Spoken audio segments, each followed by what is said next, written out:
Thank you, and good morning or good afternoon, everybody. Thank you for the introduction, lieber Uli.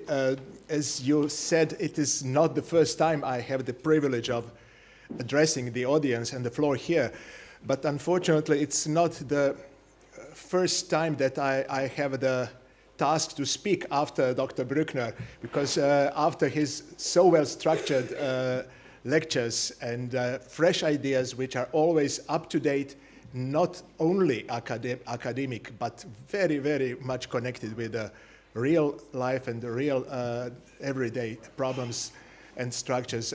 It's not an easy task. But thank you anyway, it's my privilege. Maybe I will be saying something of a more general nature. And I do understand that most of you, or all of you, do have knowledge of the structure, of the history, and of the main idea of the European Union. My presentation will concentrate on the current challenges of the EU. And when we say in our meta language, challenges, it means problems. Problems are not unresolvable, as usually and as always. But let me start briefly reminding what EU is and how it was created and why. You all read about it, you had lectures, you studied it, but you should try to imagine what the situation in the world, and particularly in Europe after World War II, was. Reconstruction, rebuilding, everything starting from the new balance of powers in the world, and particularly in Europe. So the first priority was to ensure the stability and peace and to reconstruct the countries, the continent, the countries, not only Germany, but many other countries. You know that the biggest part of Europe was physically destroyed. Destroyed in the sense of population, destroyed in the sense of economy, but also culturally, spiritually, and emotionally. It was a difficult task. So it was kind of starting over. Now, things were developing, they were developing good, and the idea emerged to start cooperating in the more structured manner. You know the ideas to start the Schuman Declaration, 1950, coal and steel initiatives, and 1956, the creation of the Community for Coal and Steel, which led to the European communities. And I will briefly skip this part because it is the facts, historic facts you all know. But I will concentrate to what the leading idea of this unification was. It was not only coal and steel, it was not only economy, it was not only trade. Of course, it is always the basis for every cooperation. But the key ideas were maintaining peace and stability, ensure economic growth, and within the broken nations, you cannot ensure it. But the ideas were to ensure the political system, economical, political, and social system that would ensure the sustainable stability. And that had to include several principles and several values. Peace, economy, yes, we mentioned it, but definitely no to any kind of political extremism, no to nationalism, no to anti-Semitism, no to racism. Now, when I say no to racism, I sound like UEFA commercials you see before every football match, which means that we still have to work on that. And no to populisms, because populism, as Professor Bruckner said just minutes ago, always do lead to political extremisms on both sides of the political spectrum. Now, we saw this idea of EU integration growing, having more and more fixed and firm structures, including more and more countries. You know, the enlargement scheme, how and when certain countries entered and became the member of the European communities. But the key element was the fall of the Berlin Wall. The bipolar world in Europe practically ceased to exist. So the new political realities had to encompass the former countries of the Eastern Bloc and the countries that emerged from the dissolution of multinational countries like Soviet Union, like Czechoslovakia, and like Yugoslavia. So it was a completely new political reality. So the task was how to encompass this part of Europe with specific history, with specific political patterns, emotional, national identity patterns, into the structure that existed already for 35, 40 years at that time. Now, one of the tools was, of course, the legal framework. And legal framework, you can read about it, you know a lot about it, starting from Maastricht to Lisbon.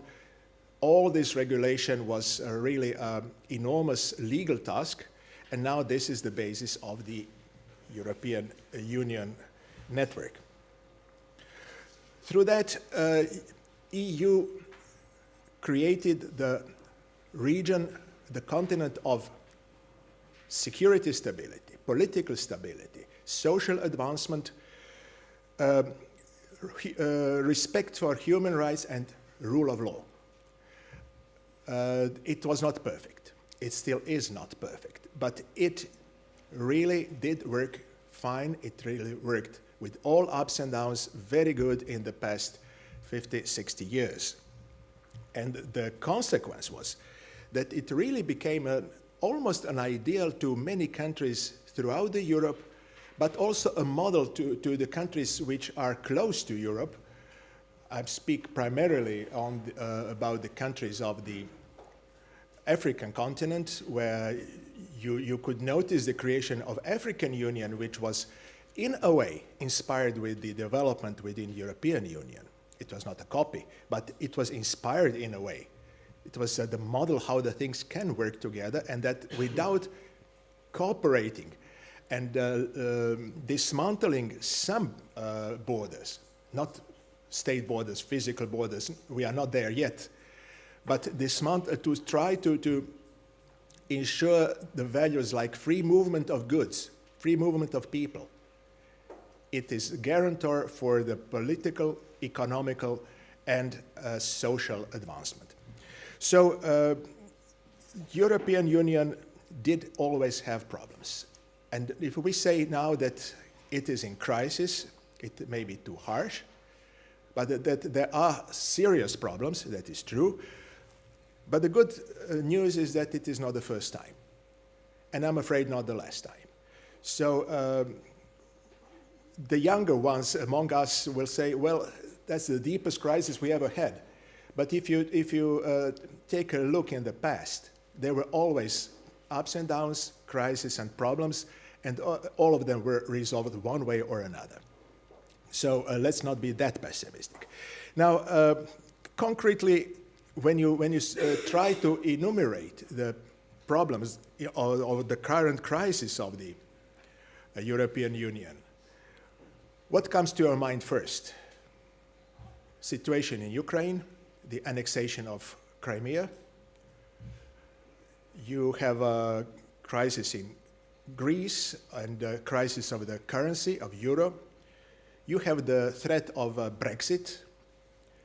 You have the refugee crisis or migrant crisis.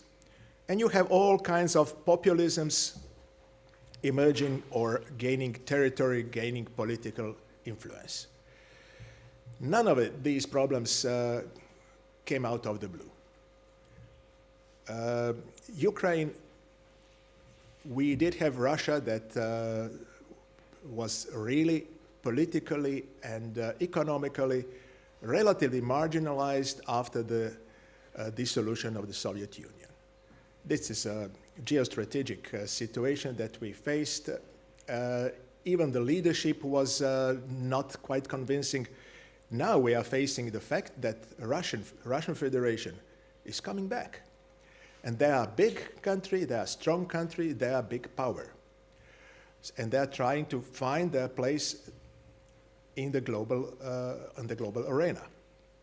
Now, on the other hand, you have the situation in eastern Ukraine, and you have the annexation of Crimea.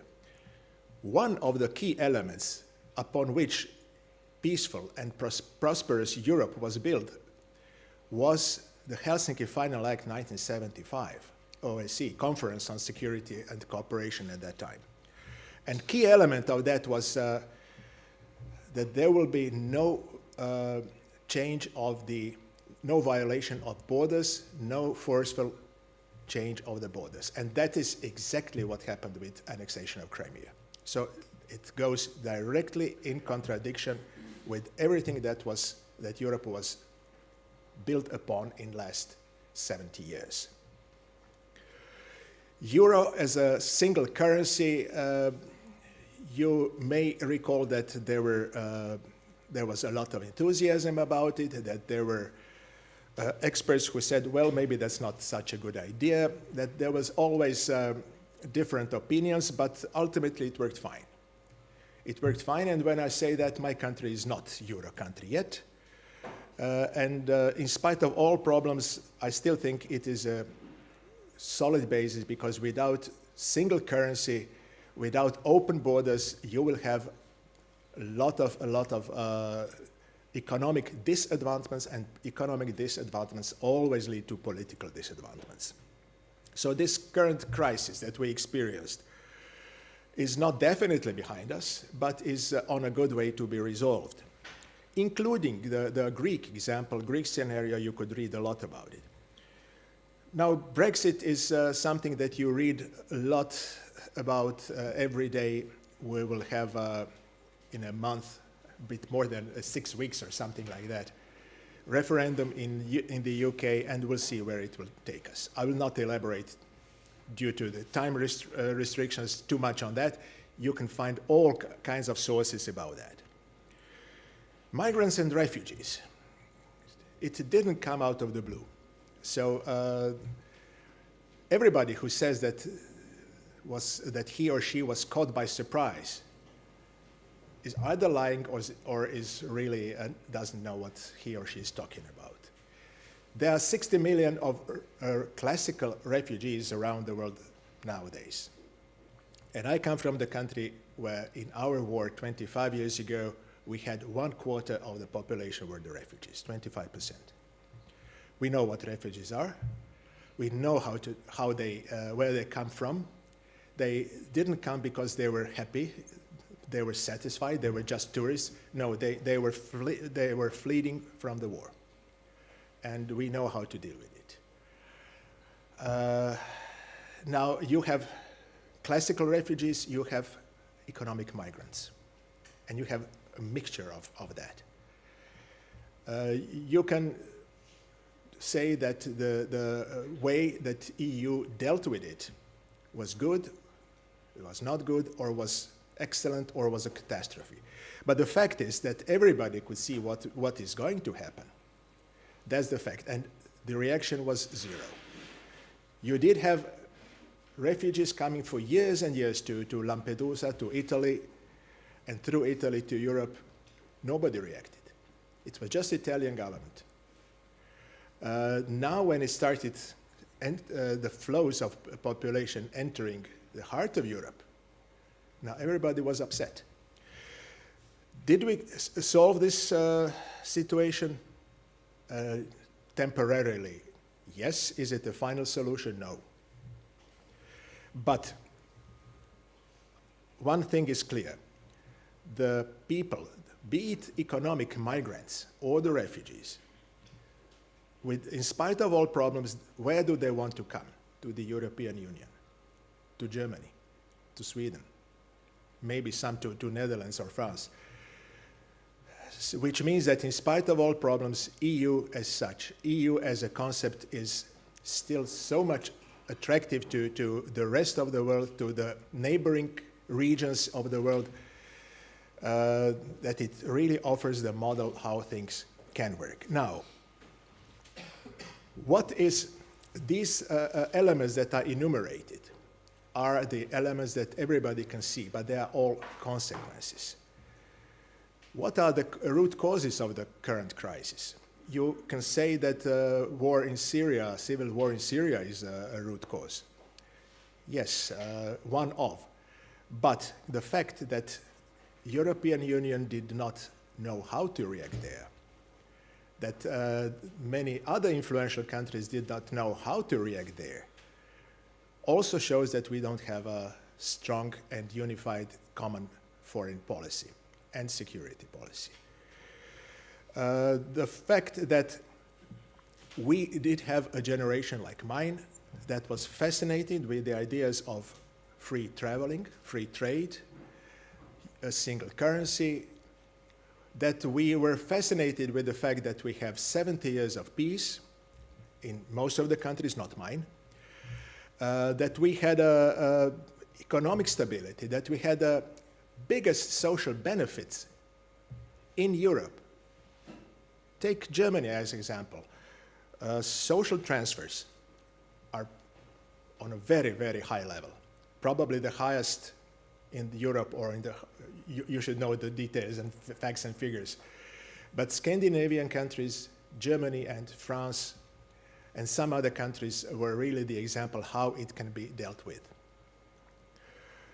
For next generation, it was taken as granted. Nobody was fascinated with the fact that you can take your ID and travel wherever you want. For my generation, it was a dream.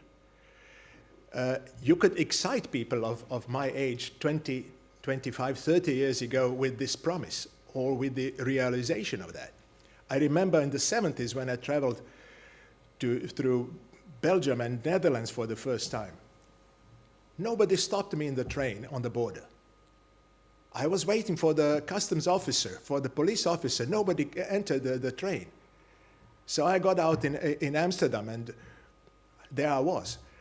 At that time, we had strict regulations on the border, even between Germany and Austria, even between France and Germany, even between many other countries, not to mention the East-West division, the Eastern Bloc that was practically cut off.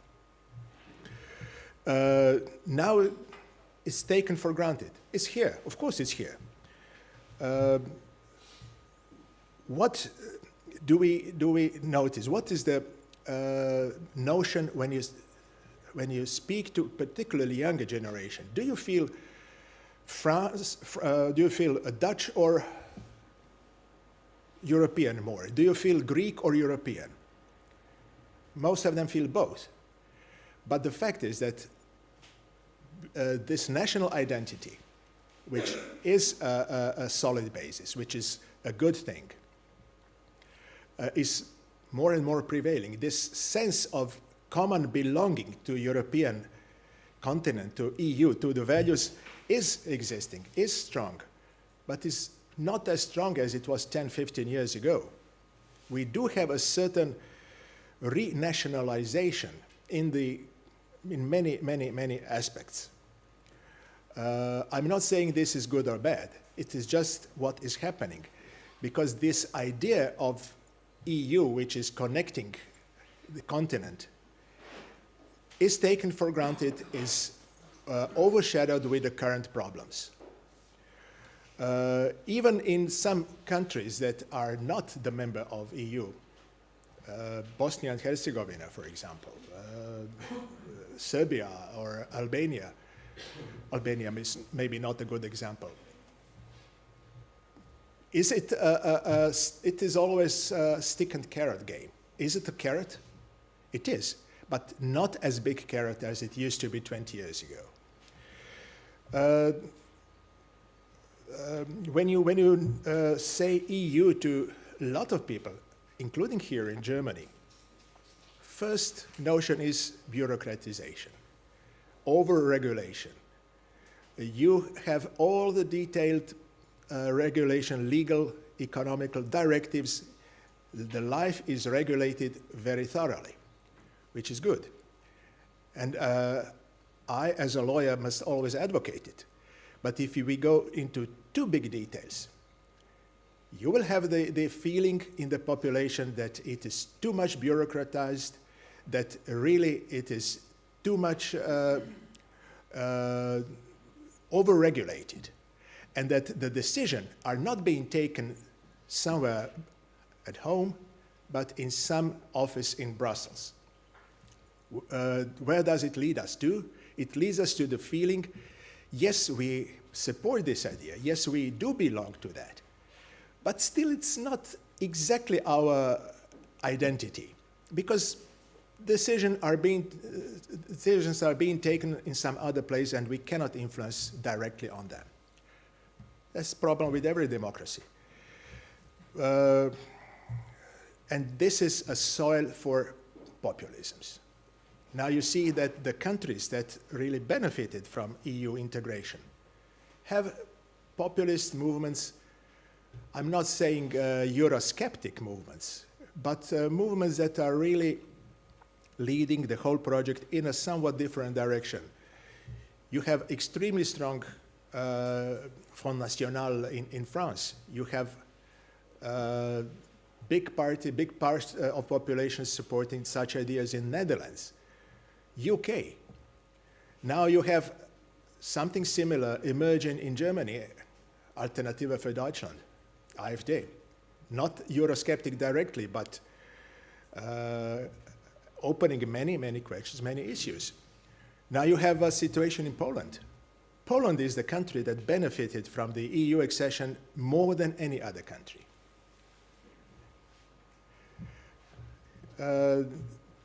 Identity. Identity is an issue which is hard to quantify. It's more emotional and social and political category. So you have 10, 12 new countries since the beginning of the century that really had tough history in 50 years after World War II. And their national or state identity were not always easy to preserve, including Poland, with rough history.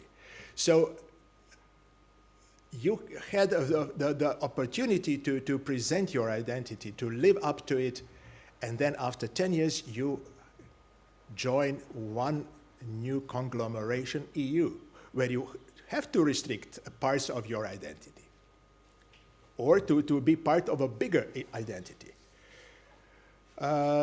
It's not always easy, and that is also soil for populisms. Now, yesterday I heard the German Foreign Minister, Steinmeier. He had one of his excellent speeches. He's an excellent speaker. He mentioned one thing that brings to the populism. And he formulated this as a Sorge for Kontrollverlust. So it's that people are worried that they will they will lose control on the processes. I know that Jean-Claude Juncker didn't quite agree with that, but think of it. People want to have control on the processes. And if you have the feeling that somebody else in Brussels is dealing with the things and you cannot influence, and some populist comes to your backyard and tells you, listen, we have the solution, many people will follow it. And that is not a good solution. Terrorism is a consequence of all of that. Terrorism is partly imported, but terrorism is, in the biggest part, homegrown. And I will not elaborate much more on that because the time is running out. My colleague is waiting there. One last word. what will be the future? The future will be, and I'm not going to quote Friedrich Nietzsche, what doesn't kill me makes me stronger, because many people did it, and I would not be original, but what doesn't kill me makes me stronger. I think that European Union as a project did have crises in the past, did have challenges, did have problems. Out of any of such situation, it came out stronger. It came out with new ideas. It is still, in spite of all the bureaucracy, a relatively flexible mechanism. And I'm convinced that with these challenges that will be resolved, the idea will have new forms, new strength, new schwung, which will not be perfect, but will still be aim to many, many parts of the world how we can live in peace, in economic, social advancement, respect for human rights, rule of law. Out of that, everything stems. In spite of all the challenges, it may sound naive now, but I hope I'll see you in 3 or 4 or 5 years here or some other place, and that will witness to that.